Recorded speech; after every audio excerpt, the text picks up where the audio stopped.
Hello guys, welcome back to my YouTube channel. Today we're gonna learn new words. Uyu munsi tugiye kwiga amagambo mashyashya. Hari umuntu uherutse kumbaza ese iyo urimo kwigisha icyongereza cyangwa se abandi barimu bigisha icyongereza mbasha kumva neza nkaba nanasubiza, ariko iyo ndi kureba filime ndi njyenyine cyangwa se ndi kumva nk'amakuru cyangwa se speech ntabwo njye numva neza ibyo barimo kuvuga. Nukubera iki? So guys, ndashaka kubwira ibanga nta rindi. Bakoresha synonyme y'amagambo usanzwe uzi, ariyo uyu munsi ngiye kukwereka tugiye kwigana. So ntukikwe, stay tuned ku buryo next time uzabasha kuzajya ubyumva neza. Okay, let's get started. 1. Accused, blamed, kunenga, blame, accuse. So guys, iri jambo rikoresha mu gihe urimo kunenga. Urugero hano, he accused you of causing the accident. Yakunenze ko ari wateje impanuka. Ku bantu bakunze gukurikirana utuvideo twa Seburiko ko haraga video yigeze gusohora arimo kuvuga ngo accused God, ndimo ndanenga Imana. So accused means to blame, kunenga. Seems means to appear, kugaragara. Urugero hano, didn't seem like Christmas. Ntabwo byagaragaye nk'ari kuri Christmas. Hari igihe umunsi mukuru ugera ukabona abantu bawufashe nk'ibisanzwe ukibaza se umunsi ni Christmas cyangwa ko mbona ari umunsi usanzwe. So it didn't seem like Christmas. Ntabwo bigaragara nk'aho ari kuri Noheli. Glad means happy, to be happy, kwishima. Urugero hano, I'm so glad to have you. Wenda urimo kubwira nk'umukunzi wawe nishimiye kuba ngufite. I'm so glad to have you, kuba ngufite. I'm glad to hear that. Nishimiye kumva ibyo bintu. Hari igihe umuntu akubwira nk'agakuru keza gatubwira ati I'm so glad to hear that, especially ari nk'inkuru y'amafaranga.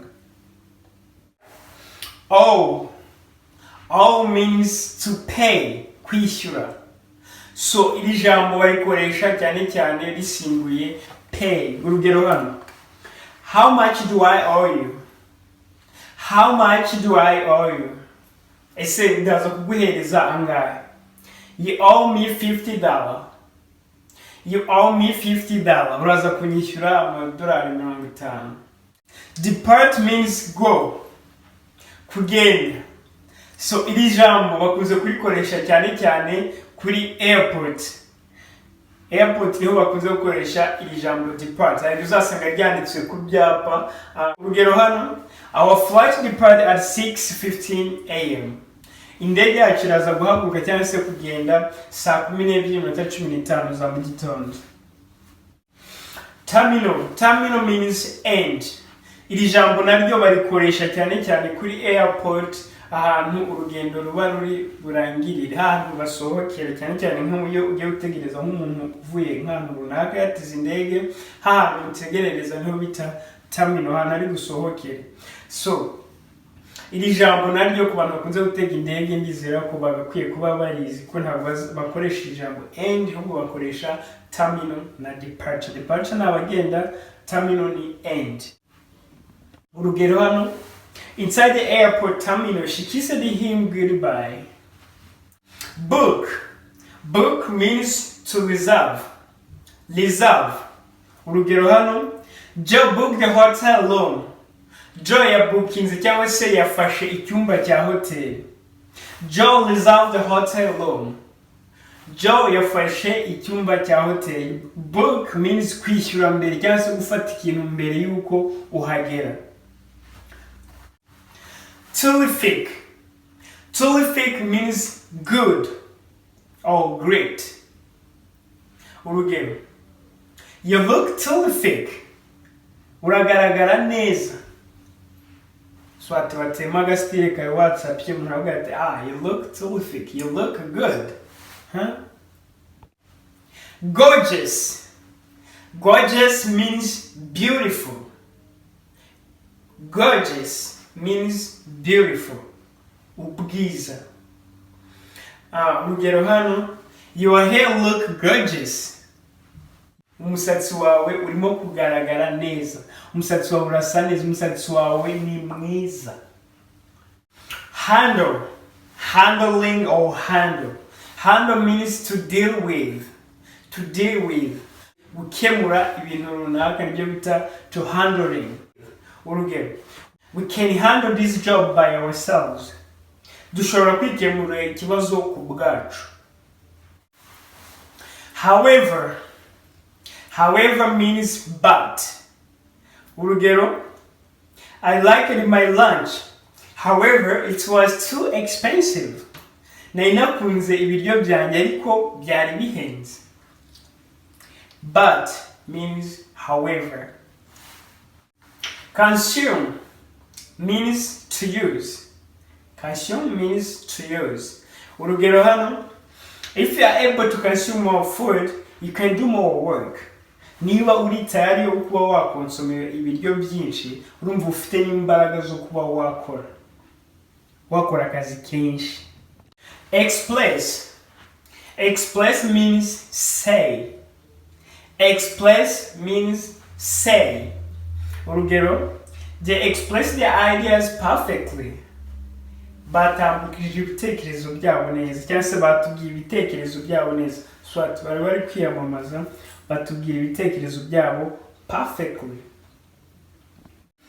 Assist. Assist means help.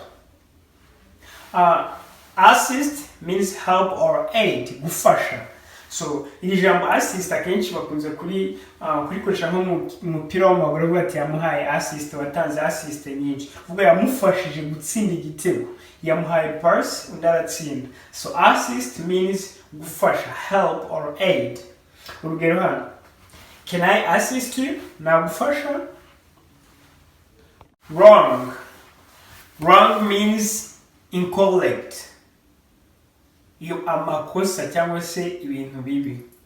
So urugero hano, sometimes I do wrong things. Rimwe na rimwe harigihe unkora ibintu bibi cyangwa se harigihe nkora amakosa. So means wrong isobanuye incorrect, amakosa. A while. A while means period of time. Ni ikigereranyo cy'igihe.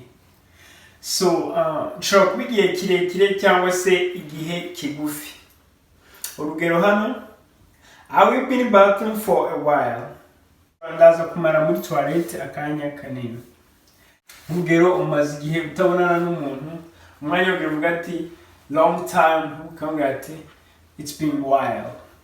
Hari hashize igihe ntakubona. It's been a while. So iyi while bayikoresha igihe bakeneye kuvuga period of time. Right away.